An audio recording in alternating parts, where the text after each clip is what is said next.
They say Verdun was the longest battle in history. But it's not what you think. It wasn't even the deadliest. At most, it was the most pointless battle ever. And when you hear how it ended, you'll agree. For 14 months, French and German soldiers fought over this hill. Yes, that one. France lost 370,000 men there. Germany lost 230,000 men there. But do you know what they were fighting for? Just this piece of land. And it all started like any other war, with an invasion. In 1914, Germany invaded Belgium to get to France. They had to go through this small village called Verdun. It was just a tiny stop on their way to Paris, but it turned into a nightmare. When the Germans arrived at Verdun, the French were prepared. They fortified the town, called for backup, and then waited. The Germans had three options. They could go around, which would take too long. They could attack head-on, which would be bloody, or they could sneak in from behind, which was impossible because of these hills. The only option was attacking head-on. So they did. The Germans bombarded Verdun for 2 days straight, then sent in the infantry. But it didn't work. They got bogged down in the mud, and while they were stuck, the French brought in reinforcements and took back the town. The Germans had to retreat. This went on for weeks. Every time the Germans attacked, they got closer to Verdun, but they never took it. Then something unexpected happened. The French made a mistake. General Paul von Hindenburg found out about it and ordered his troops to take advantage. This time, they pushed the French back and took the town. But they didn't stop there. See, the French commander made a mistake by pulling too many troops away from the front. So now that Verdun was taken, Hindenburg ordered his troops to push forward and keep pushing until they reached the next major city, Paris. And for a while, it worked. The French were caught off guard and started retreating. But at Verdun, something interesting was happening. As soon as the town was taken, the German leadership lost interest. They didn't want to hold the town. They just wanted to use it as leverage to force the French to surrender. See, their real goal was Paris. So they made an offer to the French, give up, and we'll spare your town. But the French refused. They weren't giving up, so the Germans destroyed the town. They blew up factories, houses, anything that might help the French. And still, the French held on. They fought from underground tunnels, from ruined buildings, anywhere they could. Meanwhile, the Germans kept pushing towards Paris, but the French kept holding them off. For 4 months, the Germans advanced, then retreated, then advanced again, then retreated again. But it didn't matter. While they were advancing, more and more of their soldiers were dying. Same with the French. At this point, it wasn't just a battle. It was a massacre. Then something unexpected happened. The British came to help the French, but instead of helping, they caused a diplomatic incident. Britain declared war on Germany, which meant the Germans couldn't make peace with the French, not unless they wanted Britain to declare them the bad guys, which they didn't. So the fighting continued. In January of 1916, the Germans made one last push, taking Fort Souville, which gave them full control of the town. From there, they could have easily marched on Paris, but they didn't. They spent another 10 months defending Verdun, while the rest of the Western Front moved on. The British and French took back land, the Germans blew up factories, everyone attacked and retreated. All of that while Verdun remained in German hands. But it wasn't a victory for the Germans.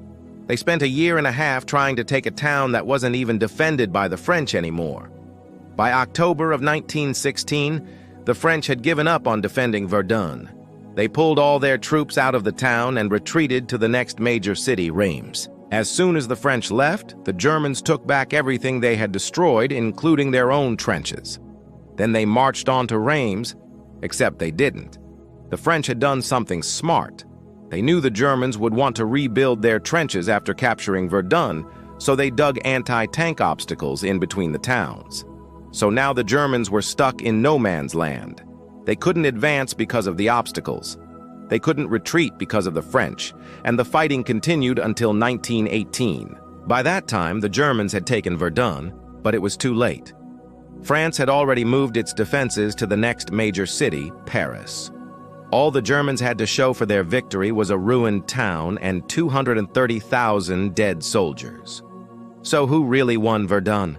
Well, nobody. No one gained any territory. Both sides were exhausted, and both sides had suffered terrible losses. To this day, Verdun is remembered as the pointless battle, the longest battle, the most unnecessary battle ever. Except that's not true. Verdun was none of those things. It was the longest battle in history, but not by much. The longest battle ever was fought between the Greeks and the Persians. It lasted for 350 years. Yeah, you heard that right. 350 years. It started in 500 BC and ended in 1979. The Greeks and the Persians fought over the same piece of land, and every once in a while they would fight over it again. But if we're talking about pointless battles, then Verdun is definitely in the top 10. If you look at the map, you can see that Verdun was pretty much in the middle of nowhere. Taking it didn't really help the Germans, but destroying it sure did hurt the French. For example, this railway line connected Verdun to Paris. It allowed the French to bring in reinforcements and supplies. But as soon as the Germans took Verdun, they destroyed the railway line. Without reinforcements and supplies, the French couldn't defend Verdun, but the Germans didn't care. They weren't interested in taking Paris. They just wanted France to surrender, and even if they had taken Paris, it wouldn't have made much of a difference. France was too big. You couldn't just take one city and win a war. But the Germans kept pushing. They didn't care if the land they took was useful or not. They just wanted to destroy as much of France as possible. At first, the French government wanted to evacuate the civilians, but that would have been too easy. The Germans would have hated that. So the French government made the civilians defend themselves. They gave them weapons and training and then told them to dig in. And for a while, it worked. The German soldiers weren't interested in killing civilians, at least not at first. But as the battle dragged on, things changed. The German soldiers became more desperate, and the civilians became more afraid. So eventually, the civilians had to leave. But where could they go? The Germans had surrounded Verdun and the surrounding villages. There was nowhere to go. So the French government made them hide in underground tunnels. And that's where they stayed for months. They slept, ate, and prayed in these tunnels while the battle raged on above them. It was the worst battle in history, but it wasn't the deadliest. That title goes to Stalingrad. More than 2 million people died there. But if we're talking about pointless battles, Verdun takes the cake.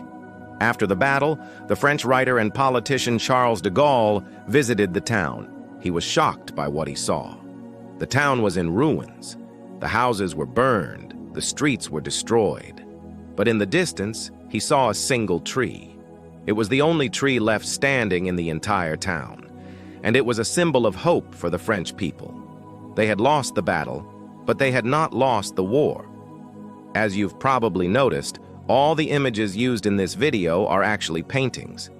That's because there aren't any photographs of the battle. The cameras hadn't been invented yet, so the only way to see what was going on was to paint it. But that's not necessarily a bad thing. These paintings are actually really good. They capture the horror and the tragedy of the battle, and they give us a glimpse into a world that we can only imagine. If you want to learn more about World War I, stay tuned for more updates.